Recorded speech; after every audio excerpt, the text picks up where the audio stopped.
इस समय सबसे ज्यादा चर्चा का विषय है वक्फ बोर्ड, जो कि हाल ही में उससे संशोधित एक बिल को पेश किया गया लोकसभा में, जो कि लोकसभा में पास भी हो गया, जिसके पक्ष में 288 वोट पड़े और विपक्ष में 232 वोट।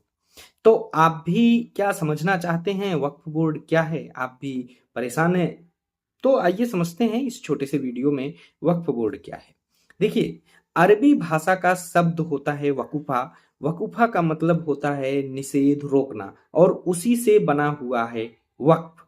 यानी ऐसी कोई भी संपत्ति जिसका यूज, जिसका प्रयोग किसी धार्मिक कार्य के लिए किया जा सकता है, तो उसको वकूफा के तहत रोक दिया जाता है कि अब यह जमीन केवल धार्मिक कार्यों के लिए ही यूज होगी, यह संपत्ति धार्मिक कार्यों के लिए ही यूज होगी, इसलिए यह वकूफा हो गया।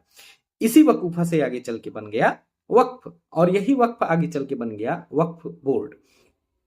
अब इसका प्रथम इतिहास जो हमें मिलता है वह हजरत मोहम्मद साहब के समय में मिलता है, जब खजूर के एक बाग का इस्तेमाल कुछ यतीम बच्चों के शिक्षा और उनके पालन पोषण के लिए किया गया था।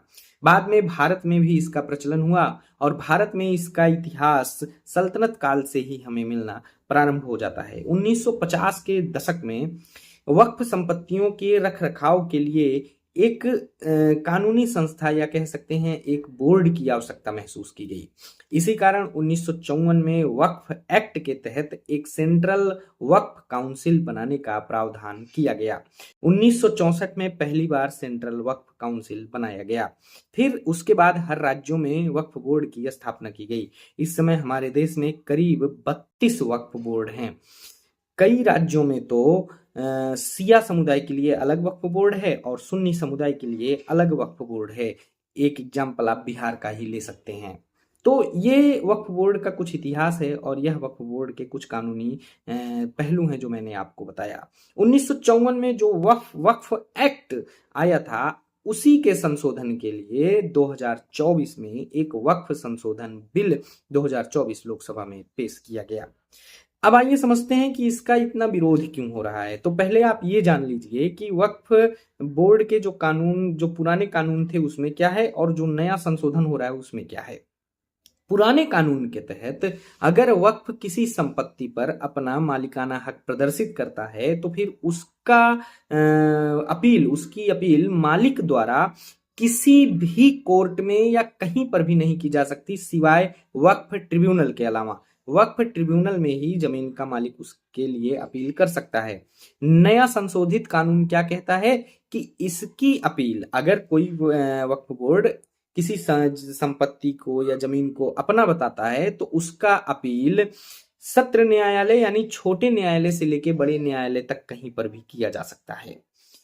दूसरा, पुराना कानून क्या कहता है कि इस मामले में वक्फ बोर्ड यानी वक्फ ट्रिब्यूनल का ही निर्णय अंतिम निर्णय होगा, जबकि संशोधित कानून कहता है कि भारत में सुप्रीम कोर्ट यानी न्यायालय से बड़ा कोई भी कानून नहीं, कोई भी संस्था नहीं, उसकी अपील किसी भी कोर्ट में की जा सकती है। तीसरा क्या कहता है, सबसे बड़ा जो इसका मसला है तीसरा, कि इसमें महिलाओं को शामिल नहीं किया जाएगा और अन्य धर्मों के लोगों को शामिल नहीं किया जाएगा, जो पुराने कानून के तहत है। नया कानून कहता है कि इसमें कम से कम 2 महिलाओं को शामिल किया जाएगा और 2 सदस्य जो कि अन्य धर्मों से आएंगे उनको भी शामिल किया जाएगा। ये कुछ पहलू थे जो आप कह सकते हैं कि पुराने कानून और नए कानून में अंतर दिखाता है। एक सबसे बड़ा मुद्दा ये भी आता है इसमें, पुराना कानून कहता है कि कोई जमीन है, अगर उस पे कोई इस्लामिक कार्य हो रहा है या उस पे मस्जिद ही क्यों ना हो, वह वक्फ की संपत्ति स्वतः हो जाएगी। जबकि नया कानून कहता है कि कोई भी जमीन हो, उसका कार्य अगर इस्लामिक कार्य कामों में हो रहा है, धार्मिक कामों में हो रहा है, या उस पे मस्जिद ही क्यों ना हो, परंतु जब तक मालिक के द्वारा दान ना की गई, तब तक वक्फ उसे अपनी संपत्ति नहीं बता सकता। ये नया कानून है। तो आप समझ गए होंगे कि पुराने कानून में मुख्यतः क्या प्रावधान है और नए कानून में मुख्यतः क्या प्रावधान है। विरोध इन्हीं 4-5 बातों पे हमारे देश में हो रहा है, जिनका अलग अलग तरीके से लोग विरोध कर रहे हैं। कुछ लोग इसके पक्ष में भी हैं, कुछ लोग इसका विरोध भी कर रहे हैं। देखिए, कोई भी संस्था हो, कोई भी कानून हो, वो हमेशा अच्छे उद्देश्य के लिए ही लाई जाती है। इसी प्रकार से वक्फ बोर्ड भी अच्छे उद्देश्य के लिए लाया गया था, परंतु उसका दुरुपयोग भी होने लगा। और ये जाहिर सी बात है कि कोई भी चीज हो उसका अच्छा उपयोग भी होता है, उसका दुरुपयोग भी होता है।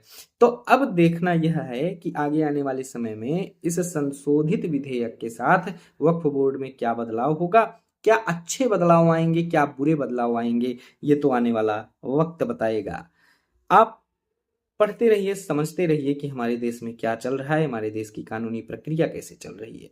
फिर मिलेंगे एक नए वीडियो के साथ, तब तक के लिए नमस्कार, जय हिंद, वंदे मातरम।